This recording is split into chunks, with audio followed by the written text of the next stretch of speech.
Hello students, आज हम पढ़ने वाले हैं गुणसूत्र की संरचना और उसके कार्यों के बारे में। तो गुणसूत्र क्या है, कहाँ पाया जाता है, गुणसूत्र कहाँ पाया जाता है। हम पढ़े हैं कोशिका के बीच में हम पढ़े थे केंद्रक, और केंद्रक के अंदर जो जेनेटिक मटेरियल पाया जाता है या आनुवंशिक पदार्थ पाया जाता है वो वास्तव में गुणसूत्र ही होता है ना। तो ये गुणसूत्र कोशिका में जो रेस्टिंग स्टेज में या विश्रामावस्था में इंटरफेज में दिखाई नहीं पड़ता है, एक धागेनुमा रचना संरचना के रूप में, क्रोमोनुमा के रूप में दिखाई पड़ता है, जाल क्रोमेटिन नेट के रूप में जिसको हम देखे थे, है ना। और वही क्रोमेटिन नेट जब अत्यधिक कुंडलित अवस्था में हो जाता है, विभाजन की अवस्था में बहुत अधिक कुंडलित हो जाता है, तब गुणसूत्र का निर्माण करता है। तो गुणसूत्र या क्रोमोसोम को हम एक तो पैकेट, जेनेटिक मटेरियल का पैकेट के रूप में भी जान सकते हैं, जो कि किस अवस्था में हमको दिखाई पड़ता है, विभाजन की अवस्था में, और वो भी मेटाफेज अवस्था में क्लियर दिखाई पड़ते हैं। तो गुणसूत्र क्या है? गुणसूत्र केंद्रक के अंदर स्थित आनुवंशिक पदार्थ है जो आनुवंशिक गुणों को पीढ़ी दर पीढ़ी, एक पीढ़ी से दूसरी पीढ़ी में पहुंचाने का कार्य करते हैं। तो गुणसूत्र की खोज किसने की थी? स्ट्रासबर्गर नामक वैज्ञानिक ने 1857 में, 1857 में स्ट्रासबर्गर ने की थी खोज इसकी, और इसको गुणसूत्र या क्रोमोसोम नाम दिया था वाल्डेयर ने 1888 में। क्रोमो मीन्स कलर्ड और सोमा मीन्स बॉडी, है ना। तो इसी के आधार पर इनको क्रोमोसोम कहा जाता है। और क्यों कहा जाता है क्रोमोसोम या कलर्ड बॉडी? क्योंकि गुणसूत्र जो होते हैं इनको कुछ स्टेन के द्वारा, जैसे कि ये बेसिक फुस्टीन और एसिटोकार्मिन आदि स्टेन के द्वारा या अभिरंजक पदार्थों के द्वारा, इनको यदि कोशिका को अभिरंजित किया जाए तो केंद्रक में कुछ स्थान पर ये गुणसूत्र जो होते हैं वो अभिरंजित होते हैं। तो किसके द्वारा अभिरंजित होते हैं? एसिटोकार्मिन और बेसिक फुस्टीन के द्वारा अभिरंजित होते हैं और कलर्ड दिखाई पड़ते हैं। इसीलिए इनको क्या कहा जाता है? कलर्ड बॉडी या फिर गुणसूत्र कहा जाता है। ठीक है। गुणसूत्र वास्तव में हेरिडिटरी वेहिकल के नाम से भी जाने जाते हैं। क्यों जाने जाते हैं? क्योंकि गुणसूत्र या क्रोमोसोम्स पर ही जीन्स स्थित होते हैं, और यही जीन्स जो होते हैं वो लक्षणों को पीढ़ी दर पीढ़ी, एक पीढ़ी से दूसरी पीढ़ी में पहुंचाने का कार्य करते हैं। इसीलिए इनको क्या नाम दिया गया है? दूसरा नाम हेरिडिटरी वेहिकल्स के नाम दिया गया है। कोशिका विभाजन के मेटाफेज स्टेज में ये क्लियर दिखाई पड़ते हैं। प्रत्येक जाति में गुणसूत्रों की संख्या निश्चित होती है ना। अलग अलग जातियों में गुणसूत्र अलग अलग होते हैं, लेकिन कोई जाति विशेष में गुणसूत्रों की संख्या निश्चित होती है। जैसे मनुष्य है, तो चाहे मनुष्य किसी भी कोई भी मनुष्य हो, उसमें गुणसूत्रों की संख्या कितनी होगी? 46 ही होगी। कुत्ते हैं तो उसमें गुणसूत्र की संख्या निश्चित होगी। मटर है तो उसमें गुणसूत्र की संख्या निश्चित होगी। कोई भी जाति है उसमें गुणसूत्रों की संख्या जो होती है वो निश्चित होती है एक जाति के जीवों में, जबकि अलग अलग जाति के जीवों में गुणसूत्रों की संख्या अलग अलग होती है। अब इनके साइज की बात करें गुणसूत्र के, तो साइज जो होती है 0.25 से लेकर 30 माइक्रोन लंबाई तक हो सकते हैं, और इनका व्यास जो है वो 0.2 से 3 माइक्रोन तक हो सकता है। पादपों के गुणसूत्र जंतुओं के गुणसूत्र से बड़े होते हैं। पादप में जो भी गुणसूत्र या क्रोमोसोम पाए जाते हैं वो एनिमल में पाए जाने वाले क्रोमोसोम से साइज में बड़े होते हैं। अब हम यहाँ पर जो चित्र बनाए हैं वो वास्तव में एक क्रोमेटिड का चित्र है। अब क्रोमेटिड या अर्ध गुणसूत्र का चित्र है। गुणसूत्र का हम सामान्य संरचना इस तरह से देखे हैं कि इसमें दो ऐसे आपको दिखाई पड़ते होंगे। तो इस तरह से एक जो होता है, ये एक सिंगल जो होता है वो अर्ध गुणसूत्र है, और ये दोनों आपस में मिलकर एक गुणसूत्र का निर्माण करते हैं। तो गुणसूत्र की यह साइज जो होती है वो मेटाफेज अवस्था में दिखाई पड़ती है हमको, है ना। और ये इसमें से हम सेंट्रोमियर से बीच से जब भाग बढ़ जाता है एनाफेज अवस्था में, तो क्रोमेटिड्स जो होते हैं वो अलग अलग हो जाते हैं। तो ये जो दिखाई पड़ रहा है यहाँ पर, जो शेप दिखाई पड़ रहा है वो वास्तव में एनाफेज स्टेज का गुणसूत्र है। ठीक है। तो ये अर्ध क्रोमेटिड है। ये क्या है? हाफ क्रोमेटिड है, अर्ध गुणसूत्र है, जबकि ये पूरा गुणसूत्र का स्ट्रक्चर है या क्रोमोसोम का स्ट्रक्चर है। अब क्रोमोसोम जो है वो कुछ जायंट क्रोमोसोम कहा जाता है, या विशेष प्रकार के क्रोमोसोम्स होते हैं जिसमें गुणसूत्रों की संख्या में क्रोमेटिड्स की संख्या अधिक हो जाती है, बहुत अधिक गुणसूत्र की संख्या, माने क्रोमेटिन के धागे जो होते हैं या अर्ध क्रोमेटिड जो होते हैं, क्रोमेटिड होते हैं, वो एक से अधिक संख्या में, बहुत अधिक संख्या में होते हैं, तब वो गुणसूत्र क्या कहलाते हैं, जायंट क्रोमोसोम या विशाल गुणसूत्र कहलाते हैं। और ये क्रोमोसोम पॉलीटीन क्रोमोसोम कीटों की लार ग्रंथि की कोशिकाओं में पाए जाते हैं। कीटों की लार ग्रंथि की कोशिकाओं में 300 माइक्रोन तक इनका साइज होता है। तो इसमें क्रोमेटिड्स की संख्या जो होती है वो बहुत अधिक होती है, जिसके कारण इनको क्या कहा जाता है, पॉलीटीन क्रोमोसोम कहा जाता है। ठीक है, या जायंट क्रोमोसोम कहा जाता है। मनुष्यों में ये 5 माइक्रोन तक होते हैं। एम्फीबियन oocytes में इनका साइज जो होता है, एम्फीबियन oocytes मतलब मेढक के वर्ग में या जिस वर्ग में मेढक पाया जाता है उनके oocytes में, यानी कि अंडे उत्पन्न करने वाली जो कोशिकाएं होती हैं, फीमेल सेल्स जो होती हैं oocytes, उनमें 800 माइक्रोन तक होती हैं। किसमें, लैम्ब्रश क्रोमोसोम कहा जाता है उनको। तो इसमें भी क्रोमेटिड्स की संख्या मात्रा जो है वो बहुत अधिक होगी, इसीलिए ये क्या कहलाते हैं, जायंट क्रोमोसोम के अंतर्गत आते हैं। तो साइज जो है वो आपको ये समझ में आना चाहिए कि ये 3 से 0.25 से 30 माइक्रोन लंबाई तक हो सकते हैं और इनका व्यास इतना हो सकता है। संख्या की बात करें तो संख्या में देखिए प्रत्येक स्पीसीज या प्रत्येक जाति में गुणसूत्र की संख्या निश्चित होती है। तो सबसे कम संख्या जो होती है 2n = 2 एस्केरिस में, है ना। जंतुओं की बात करें तो जंतुओं में एस्केरिस में 2n = 2। 2n क्या है, डिप्लॉइड नंबर ऑफ क्रोमोसोम है, मतलब diploid number of chromosome, chromosome का 2 सेट उपस्थित है तो उसको 2n कहते हैं। तो 2n = 2 एस्केरिस में क्रोमोसोम की संख्या कितनी होगी, 2 होगी। पेनिसिलियम में 2n = 4 होता है ना। उसी तरह से हम पादपों की बात करें तो पादपों में ऑफियोग्लॉसम रेटिकुलेटम टेरिडोफाइट है, जिसमें 2n = सबसे अधिक देखिए 1260 होता है। जबकि प्रोटोजोअन एक स्थित प्रोटोजोअन है ओलोकैंथा, है ना। ओलोकैंथा जो है प्रोटोजोअन है, उसमें 1600 गुणसूत्र पाए जाते हैं। संख्या की बात चल रही है यहाँ पर। 2n = 1600। और ह्यूमन बीइंग में कितने होते हैं, 2n = यहाँ पर देखिए 46 होते हैं। जबकि धान में या ओराइजा में आप देखेंगे 2n = 24। तो आपको इसमें संख्या के बारे में बहुत ज्यादा जानने की जरूरत नहीं है। पादपों में सबसे कम किस में पाया जा रहा है और मनुष्यों में सबसे माने जंतुओं में सबसे कम किस में पाया जा रहा है, ये थोड़ा ध्यान रखने की जरूरत है। ऑब्जेक्टिव क्वेश्चन में कई बार ये पूछा जा सकता है। तो ये हो गया गुणसूत्र की संख्या के बारे में, और उसकी शेप के बारे में, साइज के बारे में हम देख लिए। आगे हम देखते हैं कि इसकी आकृति, यानी कि आकृति कैसी होती है, इसमें कौन कौन सी संरचनाएं दिखाई पड़ती हैं। इसकी संरचना में हम देखते हैं कि संरचना गुणसूत्र की या सिंगल क्रोमेटिड की संरचना में क्या क्या हमको भाग दिखाई पड़ते हैं। सबसे बाहर की ओर देखिए टीलोमियर, इसके सिरे की जो संरचना होती है इसको हम कहते हैं, सिरे को कहते हैं टीलोमियर। ठीक है, उसके बाद आता है पेलिकल। क्रोमेटिड के बाहर की ओर जो एक आवरण दिखाई पड़ता है, ये आवरण कहलाता है पेलिकल।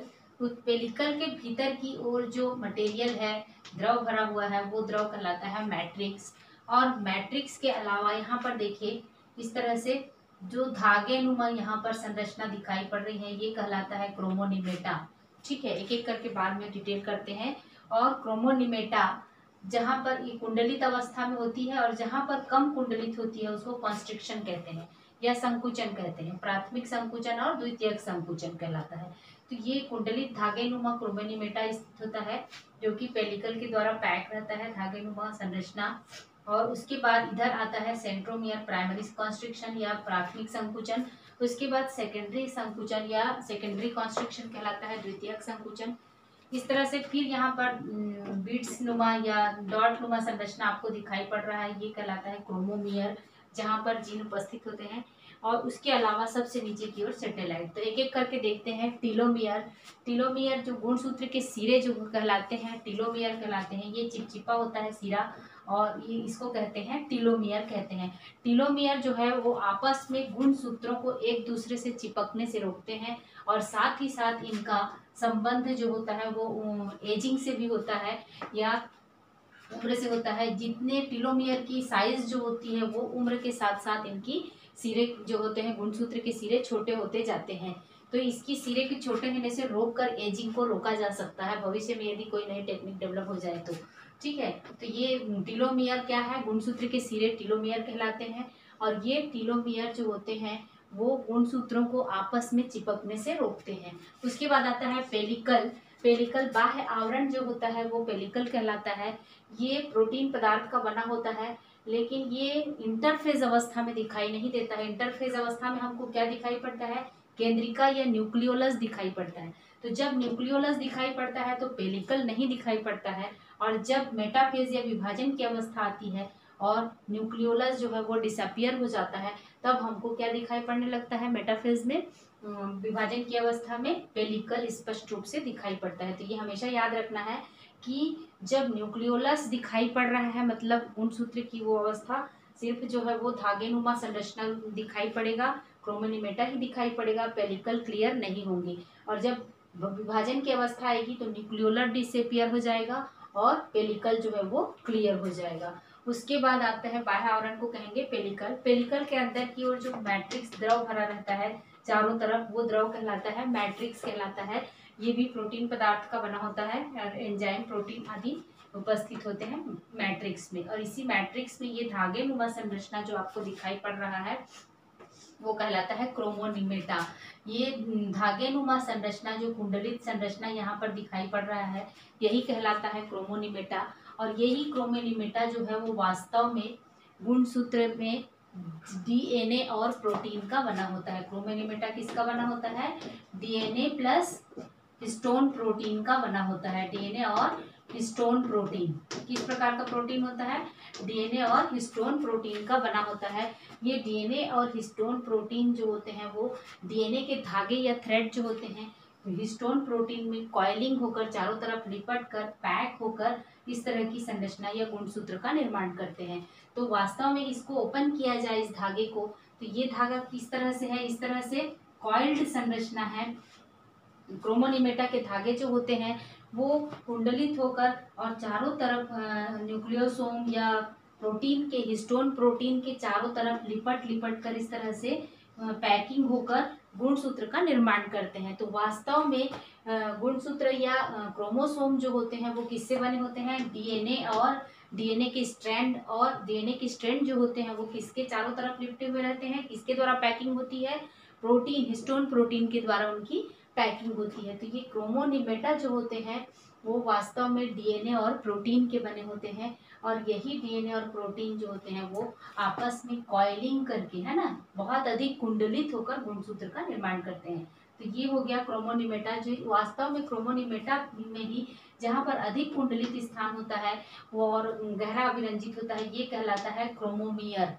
इस तरह से दाने के समान संरचना दिखाई पड़ रहा है वो वास्तव में क्या है, क्रोमोमियर है। और यह ऐसा माना जाता है कि इन्हीं क्रोमोमियर्स पर ही, है ना, क्रोमोमियर जो है अधिक कुंडलित स्थान है, यहाँ पर जीन्स उपस्थित होते हैं।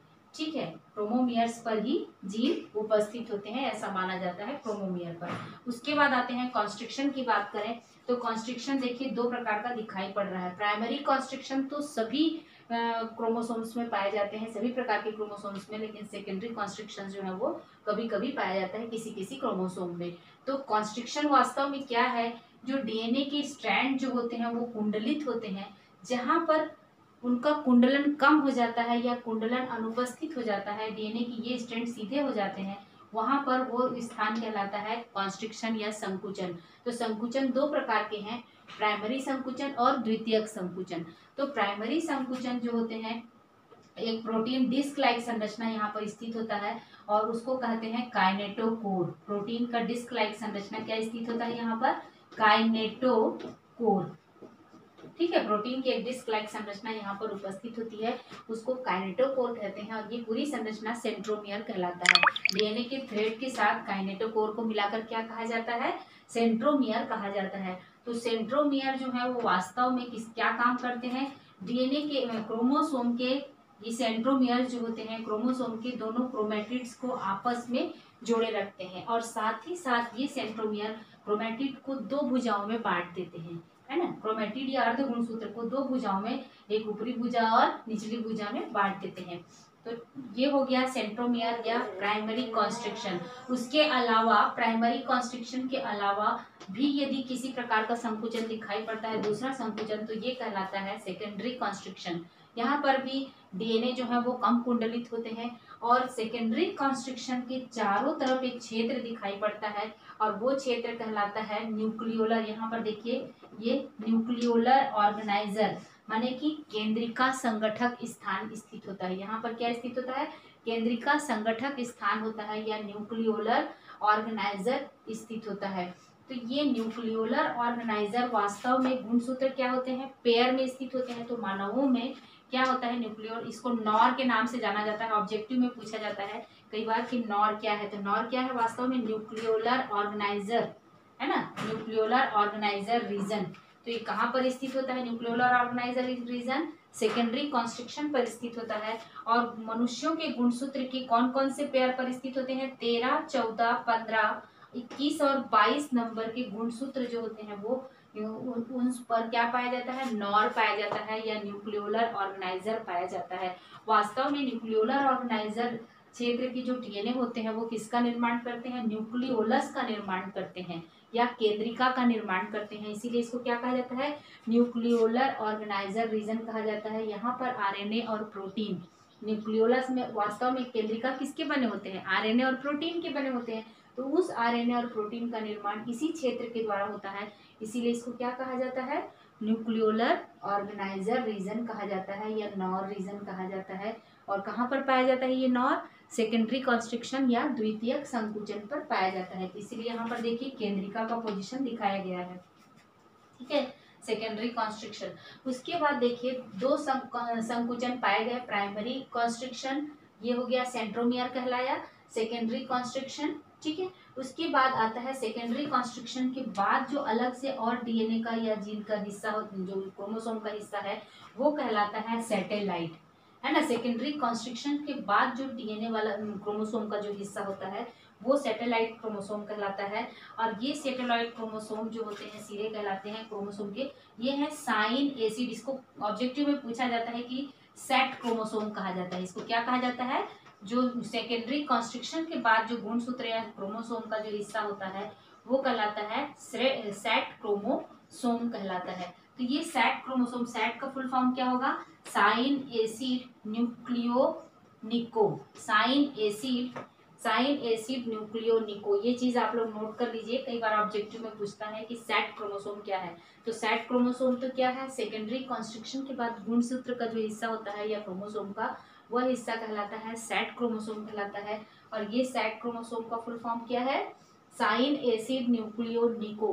वास्तव में इस हिस्से पर डीएनए के जो बेस पेयर होते हैं वो काफी रिपीटेटिव स्टेज में होते हैं। बहुत अधिक रिपीटेटिव डीएनए यहाँ पर पाया जाता है, ठीक है। और ये प्रत्येक जाति के जीवों में इसकी संरचना जो होती है वो निश्चित होती है ना। सेट क्रोमोसोम जो होती है प्रत्येक जाति के जीवों में सेट क्रोमोसोम निश्चित स्थिति होती है, उसकी संरचना निश्चित होती है। तो ये हो गया गुणसूत्र की संरचना। गुणसूत्र की संरचना में सबसे पहले हम देखें टीलोमियर, बाह्य आवरण पेलिकल, बीच में जो द्रव भरा हुआ है मैट्रिक्स, और बीचों बीच जो धागे नुमा संरचना कुंडलित है वो कहलाता है क्रोमोनिमेटा। और क्रोमोनिमेटा में जो बीड से दाने के समान संरचना पाई जा रही है वो कहलाता है क्रोमोमियर। और पहला संकुचन कहलाता है धागे का, माने डीएनए के स्ट्रैंड का अनकॉइलिंग या अकुंडलित स्टेज, काइनेटोकोर या सेंट्रोमियर कहलाता है। और दूसरा संकुचन कहलाता है सेकेंडरी कॉन्स्ट्रिक्शन। तो सेंट्रोमियर की संख्या और उसकी स्थिति के आधार पर गुणसूत्र के प्रकार भी हो सकते हैं। सेंट्रोमियर यदि बिल्कुल नहीं है किसी गुणसूत्र पर सेंट्रोमियर, तो वो कहलाएगा एसेंट्रिक क्रोमोसोम। वो प्रकार का गुणसूत्र क्या कहलाएगा? एसेंट्रिक कहलाएगा। और यदि सेंट्रोमियर 2 स्थित है तो वो बाइसेंट्रिक कहलाएगा, डाइसेंट्रिक क्रोमोसोम। और यदि 2 से अधिक है तो वो पॉलीसेंट्रिक क्रोमोसोम कहलाएगा। तो सेंट्रोमियर की स्थिति के आधार पर क्रोमोसोम 3 प्रकार के हुए। एक है एसेंट्रिक क्रोमोसोम, दूसरा है डाइसेंट्रिक क्रोमोसोम या बाइसेंट्रिक क्रोमोसोम, और तीसरा है पॉलीसेंट्रिक क्रोमोसोम।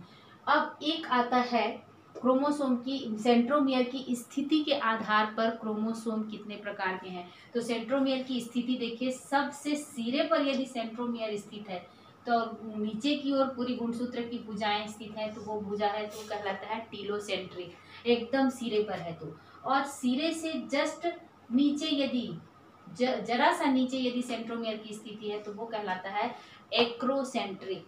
ठीक है, सिरे से जस्ट नीचे या जरा सा नीचे यदि सेंट्रोमियर है तो वो कहलाता है एक्रोसेंट्रिक, या टीलोमियर के तुरंत ही बाद यदि स्थित है तो वो कहलाएगा एक्रोसेंट्रिक प्रकार का क्रोमोसोम।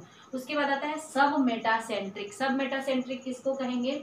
यदि गुणसूत्र जो है वो एक गुणसूत्र में सेंट्रोमियर की स्थिति ऐसी होती है कि एक भुजा लंबी छोटी और एक भुजा लंबी है, तो ये स्थिति क्या, इसके कारण गुणसूत्र की साइज कैसी हो जाती है, कभी जे की आकृति की या कभी एल की आकृति ले लेती है। तो ये स्थिति आता है एनाफेज में, है ना। ये स्थिति कब पाया जाता है? एनाफेज में पाया जाता है। कोशिका विभाजन की अवस्था होती है एनाफेज, उसमें जे शेप एल शेप में पाया जाता है, और ये है सब मेटासेंट्रिक। यानी एक कोशिका क्रोमेटिड की भुजा छोटी और एक जो है वो बड़ी होती है, तो ये कहलाता है सब मेटासेंट्रिक। ठीक है, उसके बाद यदि गुणसूत्र जो सेंट्रोमियर जो होते हैं क्रोमेटिड के बीचों बीच स्थित हैं, है ना, तो वो कहलाता है मेटासेंट्रिक। बीचों बीच स्थित है तो क्या कहलाएगा? मेटासेंट्रिक। और ये जब क्रोमेटिड विभाजन के बाद एनाफेज अवस्था के लिए जाने लगते हैं, जब स्पिंडल फाइबर से जुड़कर, तो ये इस तरह के शेप लेते हैं, वी शेप में। तो ये भी ऑब्जेक्टिव क्वेश्चन में बनता है कि वी शेप में गुणसूत्र किस अवस्था में दिखाई पड़ते हैं। तो वी शेप में कब दिखाई पड़ते हैं? मेटासेंट्रिक होता है, और ये मेटाफेज में दिखाई पड़ते हैं। जे और एल शेप में कब दिखाई पड़ते हैं? एनाफेज में दिखाई पड़ते हैं, और ये सब मेटासेंट्रिक स्थिति कहलाती है। ठीक है, तो सब मेटासेंट्रिक प्रकार का जे और एल शेप में होगा, और मेटासेंट्रिक जो होता है वो वी शेप का होगा। तो ये हो गया गुणसूत्र की संरचना, गुणसूत्र के प्रकार। तो ये प्रश्न पूछता है कि सेंट्रोमियर की स्थिति के आधार पर गुणसूत्र कितने प्रकार के होते हैं। तो सेंट्रोमियर की स्थिति के आधार पर आप बता सकते हैं टीलोसेंट्रिक, एक्रोसेंट्रिक, सब मेटासेंट्रिक और मेटासेंट्रिक, 4 प्रकार के होते हैं। तो ये आपको डायग्राम के साथ में बताना चाहिए। उसके बाद आता है स्थिति के आधार पर, गुणसूत्र की स्थिति के संख्या के आधार पर एसेंट्रिक, मोनोसेंट्रिक और बाइसेंट्रिक और पॉलीसेंट्रिक। ठीक है, तो ये हो गया। उसके बाद और आता है कि हैप्लॉइड क्रोमोसोम या अगुणित संख्या कब होती है? जब एक गुणसूत्र की संख्या एक सेट केवल उपस्थित होता है तो उसको कहते हैं हैप्लॉइड या अगुणित, और यदि 2 सेट उपस्थित है तो उसको कहेंगे डिप्लॉइड या द्विगुणित। ठीक है, गुणसूत्र की संख्या यदि 2 सेट है तो वो कहलाएगा डिप्लॉइड या द्विगुणित। यदि एक सेट है तो वो क्या कहलाएंगे? वो जीव हैप्लॉइड कहलाएंगे। तो 2 सेट कहाँ पर पाया जाता है?